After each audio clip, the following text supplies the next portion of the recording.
Hello viewers, আসসালামু আলাইকুম। Welcome back to my channel. দেখতে দেখতে শীতকাল চলে এলো, আর শীতকাল মানেই পিঠাপুলি।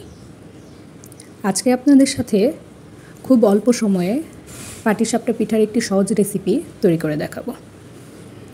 প্রথমেই পাটিসাপটা পিঠার ব্যাটার তৈরি করে নিচ্ছি। এজন্য নিয়ে নিচ্ছি 1.5 কাপ চালের গুঁড়ি, আধা কাপ ময়দা, অল্প পরিমাণে লবণ। শুকনো উপকরণগুলোকে ভালোভাবে মিশিয়ে নেব। এরপর এর মধ্যে অ্যাড করে দেব ঝোলা গুড়। আমি এখানে গুড় ব্যবহার করছি, আপনারা চাইলে চিনি ব্যবহার করতে পারেন। মিষ্টির পরিমাণ এখানে অল্প পরিমাণে দেব, যেহেতু পাটিসাপটার পুরে অনেকটা পরিমাণ মিষ্টি থাকবে। এরপর এর সাথে পরিমাণ মতো পানি অ্যাড করে দেব।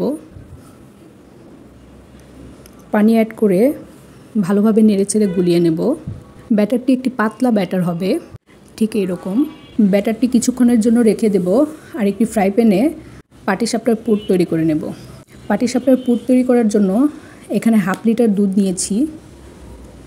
সেই সাথে দিয়ে দিচ্ছি 3টে এলাচ। এলাচ দিয়ে ভালোভাবে নেড়েচেড়ে দুধ জাল করে নেব। কিছুক্ষণ জাল করা হয়ে গেলে এর মধ্যে দিয়ে দেব পরিমাণ মতো চিনি। আমি এখানে 1/2 কাপ চিনি দিয়েছি। যারা মিষ্টি বেশি পছন্দ করেন তারা আরও কিছু চিনি অ্যাড করতে পারেন। সাথে দিয়ে দিচ্ছি সামান্য লবণ। এছাড়াও দিয়ে দিচ্ছি 3 টেবিল চামচ গুঁড়া দুধ এবং 2 চামচ চালের গুঁড়া পানিতে মিশিয়ে এর মধ্যে দিয়ে দিচ্ছি। এতে করে পুরটি খুব তাড়াতাড়ি ঘন হয়ে যাবে। আর মিষ্টি জিনিসে লবণ ব্যবহার করলে এর স্বাদ আরও দ্বিগুণ বেড়ে যায়।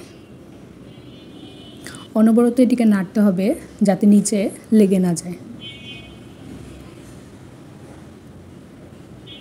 পুরটির ঘনত্ব কিছুটা এরকম হবে। পুরের ঘনত্ব এরকম হয়ে এলে চুলা থেকে নামিয়ে নেব। পুর গরম থাকতে পাটিসাপটা পিঠা তৈরি করে নিলে খুব সহজেই পিঠা তৈরি করা যায়। পিঠা তৈরি করার জন্য ফ্রাই প্যানে আমি তেল ব্রাশ করে নিয়েছি। এর মধ্যে পিঠার ব্যাটার দিয়ে দিচ্ছি। পিঠার ব্যাটার দিয়ে ঘুরিয়ে ঘুরিয়ে ছড়িয়ে নেব।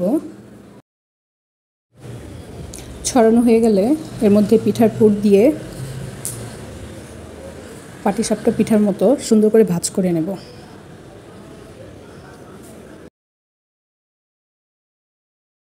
পাটিসাপটা পিঠা খুব বেশি সময় নিয়ে ভাজার প্রয়োজন হয় না। আমি আরও একটি পিঠা তৈরি করে দেখিয়ে দিচ্ছি। প্রথমে ফ্রাই প্যানে তেল ব্রাশ করে নিয়ে ব্যাটারটি ছড়িয়ে দিচ্ছি। এরপর ভেতরে পুর দিয়ে পাটিসাপটা পিঠার ভাঁজ করে দিচ্ছি।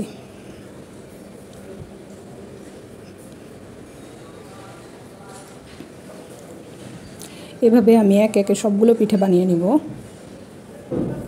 তৈরি হয়ে গেল আমার পাটিসাপটা পিঠা।